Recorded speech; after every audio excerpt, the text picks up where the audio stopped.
তাদের সাহারি কোনো ব্যবস্থা নেই, তাদের তারাবি পড়ার মতো এখানে কোনো সাময়িক কোনো ব্যবস্থাও তারা করতে পারেন নাই।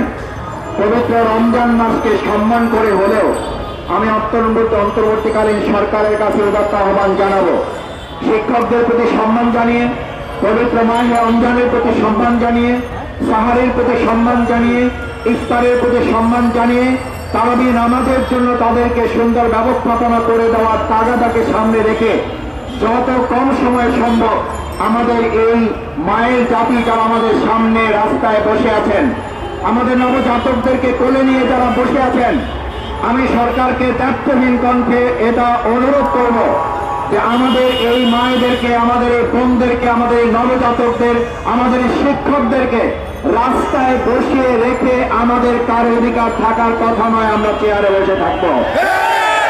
সুতরাং আমরা যারা চেয়ারে বসে আছি এটা ভাবার কোনো কারণ নেই। বিগত 15 বছরে এরকম চেয়ারে বসাওয়ালা লোকরাই এই শিক্ষকদেরকে পিটিয়েছে, মামলা দিয়েছে, হয়রানির শিকার করেছে, স্কুলগুলো তালাবদ্ধ করে এই শিক্ষা জগৎকে ধ্বংস করার চূড়ান্ত পায়তারা তারা করেছিল। আমি এই সরকারকে শুধু একটা কথা মনে করিয়ে দিয়ে আমার বক্তব্য শেষ করতে চাই। এই সরকার যদি 50টা বিষয় সংস্কারের জন্য তালিকাভুক্ত করে, আমি শিক্ষক ভাই বোনদের কাছে জানতে চাই, বিগত ফ্যাসিস্ট সরকার 15 বছরে যেই যেই জায়গাগুলো সবচেয়ে বেশি ধ্বংস করার পরিকল্পনা করেছে তার মধ্যে কি এটা তাদের অগ্রাধিকারের লিস্টে ছিল না, এটা কি নিচের দিকে লিস্টে ছিল? তারা সবচেয়ে বেশি ক্ষতি করেছে শিক্ষা জগৎকে। জানতো শিক্ষা জগৎকে ধ্বংস করলে একটা দেশকে ধ্বংস করা যায়। শেখ হাসিনা এসেছিল এই দেশকে ধ্বংস করার জন্য, আর তার টার্গেট হিসাবে শিক্ষা জগৎকে ধ্বংস করার পরিকল্পনা নিয়ে যেখানে তারা কাজ করেছে, এই সরকারের দায়িত্ব হচ্ছে 50টা সংস্কারের তালিকা করলে 1 নম্বর তালিকায় শিক্ষা জগতের সংস্কার করে।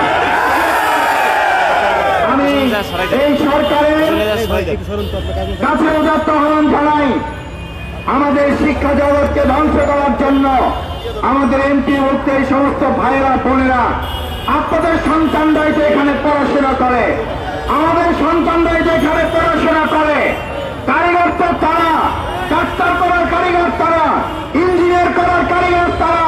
আজকে রাষ্ট্রনায়কের জায়গায় যারা বসে আছেন, আপনাদেরকে এরকম কেউ না কেউ শিক্ষা দিয়ে আপনাদের এই জায়গায় তারা বসে আছে। তাদের প্রতি কৃতজ্ঞতাবোধের অংশ থেকে আমি সরকারের কাছে আহ্বান জানাবো, বাংলাদেশ জামাত ইসলামী আজ এখানে এসে দাঁড়িয়েছে আমাদের এই শিক্ষক বৃন্দের কষ্টের সাথে সহানুভূতি ব্যক্ত করার জন্য।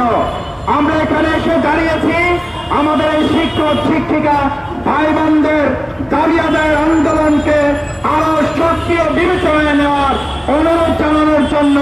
আমরা আশা করব তাদের এই সমস্যার সমাধানে অন্তর্বর্তীকালীন সরকারের যে কয়েকটি মন্ত্রণালয় আমরা উদ্বেগের সাথে লক্ষ্য করেছি, তার মধ্যে বর্তমানে অন্তর্বর্তীকালীন সরকারের জনগণের প্রত্যাশা পূরণে শিক্ষা মন্ত্রণালয় যে ভূমিকা রাখা দরকার সেই ভূমিকা তারা রাখছেন না, বরং কোন কোন ক্ষেত্রে ফ্যাসিস্ট শর্তের অনুসারী হিসাবে তাদের কাজ তারা বাস্তবায়নে অপকট করে থাকছে। আমরা একটা কথা পরিষ্কার বলি, এদেশের শিক্ষা, শিক্ষা আন্দোলন, শিক্ষক সমাজ এবং 2024-এর জুলাই আগস্টের গণঅভ্যুত্থানকে উপেক্ষা করে কেউ যদি আবার বিগত 15 বছরের ফ্যাসিস্টের কোন পরিকল্পনা বাস্তবায়নের প্রপতৎপরতা চিন্তা পরিকল্পনা করেন, যে আন্দোলন জুলাই আগস্টে দেখেছেন তার চেয়ে কয়েক গুণ আন্দোলন করার সক্ষমতাই তৈরি। আসুন আমরা সেই আন্দোলন ছাড়াই মনে করি অন্তর্বর্তীকালীন সরকার শিক্ষকদের এই দাবি আদায়ে আপনারা সোচ্চার হবেন এবং যৌক্তিক সময়ের মধ্যে যতটা কম সময় পাওয়া যায় তাদের কষ্ট লাঘব করে, তাদের সেহরির সম্মানজনক ব্যবস্থা করে, তাদের ইফতারের সম্মানজনক ব্যবস্থা করে, তাদের রমজানের পবিত্রতা রক্ষার জন্য তাদের সুযোগ করে দেওয়ার জায়গায় সম্মান করে আমি আশা করি অন্তর্বর্তীকালীন সরকারের শিক্ষা উপদেষ্টা এবং তিনি তার মাধ্যমে সম্মানিত প্রধান উপদেষ্টা মহোদয়কে এই পরিস্থিতি গণনা করবেন এবং পদক্ষেপ গ্রহণ করবেন।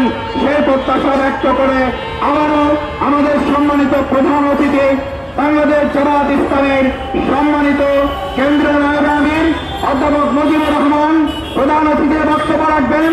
ইতিমধ্যে আপনারা লক্ষ্য করেছেন বাংলাদেশের জনগণের, ছাত্র জনতার, শিক্ষা জগতের গণ অধিকার আন্দোলনের অন্যতম প্রধা বাংলাদেশ ইসলামী ছাত্র শিবিরের সংগ্রামী সেক্রেটারি জেনারেল নুরুল ইসলাম সাদ্দাম আমাদের মাঝে এসে উপস্থিত হয়েছেন।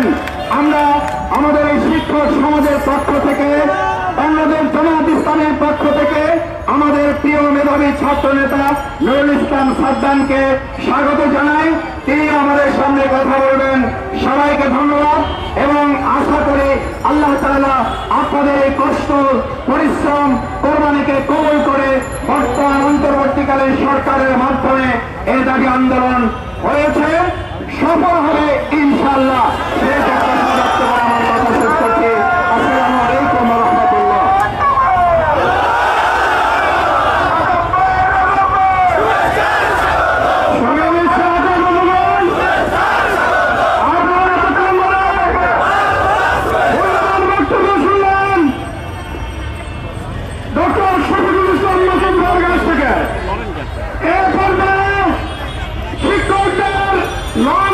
শিক্ষকদের দাবির প্রতি একাত্মতা ঘোষণা করে বক্তব্য রাখবেন ছাত্র আন্দোলনের প্রাণপ্রিয় সংগঠন বাংলাদেশ ইসলামী ছাত্র শিবির কেন্দ্রীয় সেক্রেটারি জেনারেল মোহাম্মদ নুরুল ইসলাম।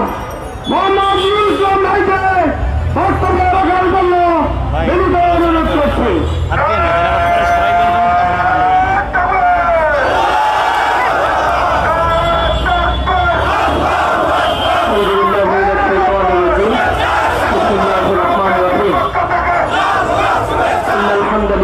والصلاة والسلام على من لا نبي بعده وعلى آله وأصحابه أجمعين। নন এমপিওভুক্ত শিক্ষা প্রতিষ্ঠানগুলোকে এমপিওভুক্তি করার দাবিতে দীর্ঘদিন ধরে চলমান এই অবস্থান কর্মসূচি আমাদের মাঝে উপস্থিত রয়েছেন সংহতি জ্ঞাপনের জন্য মানবতার মুক্তির আন্দোলন বাংলাদেশ জামাত ইসলামের সংগ্রামী নায়েবে আমির অধ্যাপক মুজিবুর রহমান স্যার, উপস্থিত রয়েছেন ঢাকা মহানগরী দক্ষিণ শাখার সম্মানিত সেক্রেটারি ডক্টর শফিকুল ইসলাম মাসুদ ভাই, অন্যান্য নেতৃবৃন্দ, জাতির জাগ্রত বিবেক, জাতির কর্ণধার বলা চলে যাদেরকে, সেই শিক্ষকবৃন্দ, সাংবাদিক বন্ধুগণ, আসসালামু আলাইকুম ওয়া রাহমাতুল্লাহি ওয়া বারাকাতুহু। আমরা গভীর উদ্বেগের সাথে লক্ষ্য করছি স্বাধীন এই বাংলাদেশ, যেটা বাংলাদেশের নতুন একটি অগ্রযাত্রার কথা আমরা বলছি, সেই বাংলাদেশে যে মানুষেরা তাদের জীবনের রক্ত ঢেলে দিয়েছে, শাহাদাত বরণ করেছে, আহত হয়েছে, বন্ধুত্ব বরণ করেছে, তাদের চোখে এক স্বপ্ন ছিল এই দেশকে আবার নতুন করে বৈষম্যহীন একটি চমৎকার একটি দেশ গড়ে উঠবে। আমরা উদ্বেগের সাথে লক্ষ্য করছি প্রতিটি বিষয়ে এই সরকারের কাছে দাবি আদায় করার জন্য জনগণকে রাস্তায় নেমে আসতে হচ্ছে, যা আমাদের জন্য খুবই লজ্জাজনক এবং দুর্ভাগ্যজনক। আমরা দীপ্তকণ্ঠে বলছি, আজকে যে দাবি দাবাগুলো এখানে উপস্থাপন করা হচ্ছে 6 মাস 7 মাস পেরিয়ে গেলেও এর একটি সুরাহা করার জন্য সরকার যে তৎপরতা থাকা দরকার ছিল আমরা সেটি লক্ষ্য করছি না। আমরা সরকারের কাছে উদাত্ত আহ্বান জানাই, অনতি বিলম্বে মানুষের এই গণ দাবিগুলোকে মেনে নিয়ে এই দেশকে একটি কার্যকর রাষ্ট্রে পরিণত করার জন্য আপনারা আন্তরিকতার সাথে এগিয়ে আসবেন। আমরা ইসলামী ছাত্র শিবির কেন্দ্রীয় সংগঠন, ইসলামী ছাত্র শিবিরের কেন্দ্রীয় সভাপতির পক্ষ থেকে আজকের এই অবস্থান কর্মসূচি যারা পালন করছেন নন এমপিওভুক্ত শিক্ষকদের এই দাবির প্রতি সমর্থন জানিয়ে তাদেরকে এমপিওভুক্তকরণের জোর দাবি জানাচ্ছি। আমরা উদ্বেগের সাথে আরো লক্ষ্য করছি বাংলাদেশে কয়েকটি সংস্কার কমিশন গঠন করা হয়েছে, কিন্তু শিক্ষা সংস্কার কমিশন যেটি প্রয়োজন ছিল সেই সংস্কার কমিশনের কোনো তৎপরতা আমরা লক্ষ্য করছি না। জাতি হিসেবে আমাদের জন্য দুর্ভাগ্যজনক। আওয়ামী ফ্যাসিবাদের আমলে এই শিক্ষা ব্যবস্থাকে নষ্ট করে দেওয়ার জন্য আমাদের যুব সমাজ যেন জনসম্পদে পরিণত হতে না পারে সেজন্য সকল আয়োজন এই ফ্যাসিবাদ তৈরি করেছিল। এই দেশের তরুণ সমাজ, কর্মক্ষম যুব সমাজের পরিমাণ বেশি হওয়ার পরেও এই কর্মক্ষম যুব সমাজকে কারিগরি শিক্ষা, শিক্ষা ব্যবস্থার মধ্য দিয়ে তাদেরকে সম্পদে পরিণত করে যে রাষ্ট্র ব্যবস্থা কার্যকর করার কথা ছিল, আর ওই বেশিবাদ আধিপত্যবাদের করা উদ্দেশ্যে নিমজ্জিত হয়ে এ বাংলাদেশকে একে একে করে পিছিয়ে দিয়েছিল। আমরা আশাবাদ ব্যক্ত করছি এই সরকারের মজুদার হবে তারা শিক্ষা কমিশন গঠন করে শিক্ষার যে হরলাবরল অবস্থা, প্রতিটি ক্ষেত্রে যে অন্যায্য অবস্থাগুলো এখনো বিদ্যমান রয়েছে সেই জায়গাগুলো তারা রিকনস্ট্রাকশন করে একটি সুন্দর ব্যবস্থাপনার মধ্য দিয়ে জাতিকে সামনের দিক নির্দেশনা দিবে। শিক্ষাকে বলা হয় একটা জাতির মেরুদণ্ড। একটা জাতির মেরুদণ্ড যদি ঠিক মতো না দাঁড়িয়ে থাকতে পারে সে জাতিও ঠিকঠাক মতো দাঁড়িয়ে থাকতে পারে না। আমরা লক্ষ্য করছি আমাদের অ্যাডমিনিস্ট্রেশন, জুডিশিয়ারি থেকে শুরু করে পুলিশ প্রশাসনে যারা চাকরি করছে তারা অশিক্ষিত কেউ নয়। এই শিক্ষিত মানুষগুলো এখানে গিয়ে করাপশন করছে, দুর্নীতির সাথে জড়িত, চাঁদাবাজি করছে, দুর্নীতির সাথে জড়িয়ে পড়ছে। সুতরাং এই শিক্ষা কমিশন, শিক্ষা ব্যবস্থা পুনর্গঠন এবং শিক্ষা কমিশন দ্রুত ফাংশন করার জন্য দাবি জানাচ্ছি। আমরা জোর দাবি জানাচ্ছি শিক্ষা প্রতিষ্ঠানগুলোতে যে অনিয়ম রয়েছে, শিক্ষকদের ন্যায্য পাওনা তারা পাচ্ছে না, বছরের পর বছর, যুগের পর যুগ ধরে তারা পাঠদান করছে, অথচ তাদের ন্যূনতম পরিবার পরিচালনার জন্য যে ন্যূনতম বেতন ভাতা তাদের দেওয়া দরকার ছিল সেটাও দিচ্ছে না। ইভেন্টভুক্তি যে সকল শিক্ষা প্রতিষ্ঠানের শিক্ষকেরা রয়েছে তারাও সরকারি সুযোগ সুবিধা পায় না। তবে ন্যূনতম এই সুযোগ সুবিধার জন্য নবায়নভুক্ত হাজার হাজার শিক্ষা প্রতিষ্ঠানের শিক্ষকদেরকে যারা মানুষ তৈরির কারিগর হিসেবে আমরা জানি, এই কারিগরদেরকে আজকে রাস্তায় নেমে দিনের পর দিন এই রোগের মধ্যে দিনের পর দিন তাদেরকে অবস্থান গ্রহণ করতে হচ্ছে। আমরা সরকারের প্রতি উদাত্ত আহ্বান জানাই, অনতি বিলম্বে তাদের দাবিগুলো মেনে নিন, অন্যথায় ছাত্র সমাজ তাদেরকে সাথে নিয়ে আপনাদেরকে দাবি মানাতে বাধ্য করবেন। আমরা বলতে চাই শিক্ষকরা যদি পাঠদান করতে পারে, ক্লাসে ফিরে যেতে পারে, জাতি গঠনে ভূমিকা রাখতে পারে, এ জাতির জন্য সেটাই হবে একমাত্র কল্যাণকর। এই জাতির গঠনের জন্য আমরা বারবার বলেছি আমাদের প্রস্তাবনার মধ্যে প্রতি বছর বাজেট যখন পেশ হয়, বেশিরভাগই আমাদের প্রতি বছরই আমরা বলেছি শিক্ষা ক্ষেত্রে যে বাজেট দেওয়া হয় তা প্রচুর, 10 থেকে 12% বাজেট শিক্ষা খাতে দেওয়া হচ্ছে, যার অধিকাংশ মানুষ ইউনিভার্সিটি কলেজগুলোতে দেওয়া হলো মাদ্রাসা কারিগরি শিক্ষা অবহেলিত হয়ে রয়েছে। এখানে আমরা বলছি একটা দেশের বেসরকারি খাতকে উন্নত করতে গেলে যোগ্য মানব সম্পদ তৈরি করা খুবই জরুরি। আর যোগ্য মানব সম্পদ দক্ষ প্রশিক্ষণপ্রাপ্ত শিক্ষার্থীদের মধ্য দিয়েই তৈরি হবে। আর এই শিক্ষার্থীদের যারা দক্ষ করে গড়ে তুলবে সেই মানুষদের যদি ভাতা বেতন ঠিক মতো না দেওয়া হয়, তাদের প্রশিক্ষণের ব্যবস্থাগুলো ঠিক মতো না করা হয়, তাদের শিক্ষা প্রতিষ্ঠানগুলো আধুনিকায়ন এবং উন্নয়নের পথে না নিয়ে যাওয়া হয়, তাহলে কখনোই একটি জাতি গঠিত হতে পারে না। চেয়েছে আমাদের মেরুদণ্ড ভেঙে দিয়ে এ রাষ্ট্রকে অকার্যকর করে দেওয়ার জন্য। আমরা এই সরকারকে বলতে চাই আমাদের এই দেশে যে সম্পদ রয়েছে এই সম্পদকে যদি আমরা কাজে লাগাতে পারি তাহলে এই সম্পদ কাজে লাগিয়ে আগামী দিনের এই বাংলাদেশ হংকং, তাইওয়ান, সিঙ্গাপুর এমনকি মালয়েশিয়ার মতো দেশে পরিণত হতে 5 বছরের সময় লাগবে না। সুতরাং আমরা আশাবাদ ব্যক্ত করছি সরকার অনতিবিলম্বে তাদের দাবিগুলো মেনে নেবে, তাদের সাথে বসবে। আমি এই উদাত্ত আহ্বান জানিয়ে আমার কথা শেষ করছি। আসসালামু আলাইকুম ওয়া রাহমাতুল্লাহি ওয়া বারাকাতুহু।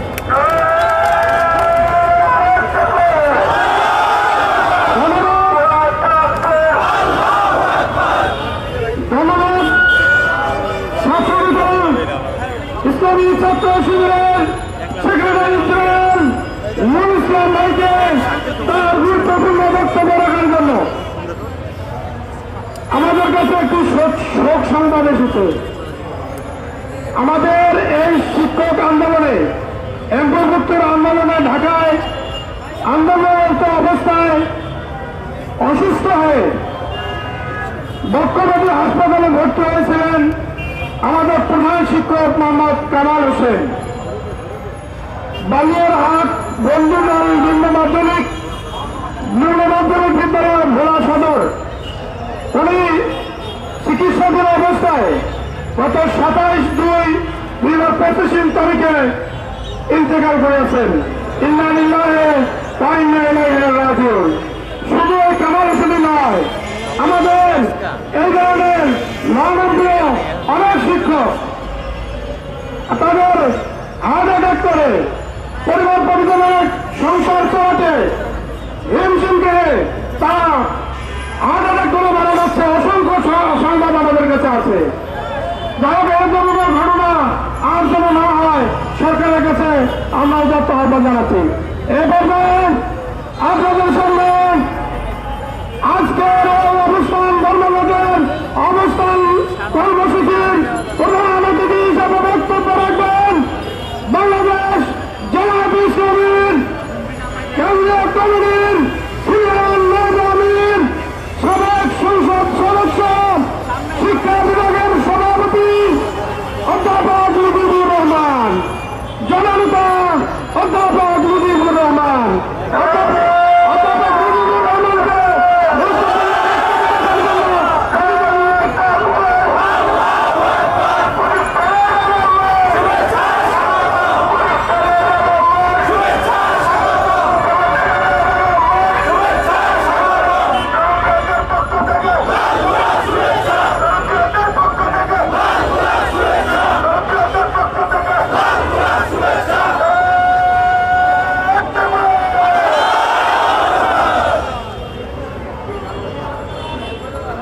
إن الحمد لله والصلاة والسلام على رسول الله وعلى آله وأصحابه أجمعين। বাংলাদেশের টেকনাফ থেকে তেঁতুলিয়া পর্যন্ত নন এমপিওভুক্ত শিক্ষকদের দাবি আদায়ের জন্য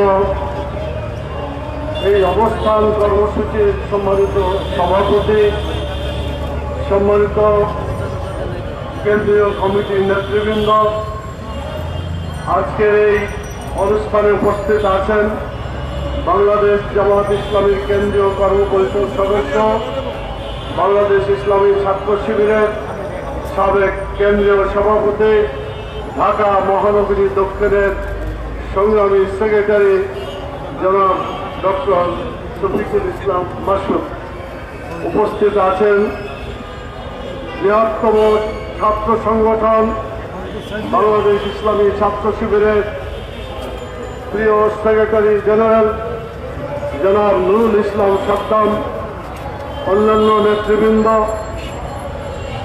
উপস্থিত সাংবাদিক বন্ধুগণ, আমার সামনে উপবিষ্ট অভুক্ত আমাদের শ্রদ্ধেয় শিক্ষক মন্ডলী, আসসালামু আলাইকুম ওয়া রাহমাতুল্লাহি ওয়া বারাকাতুহু।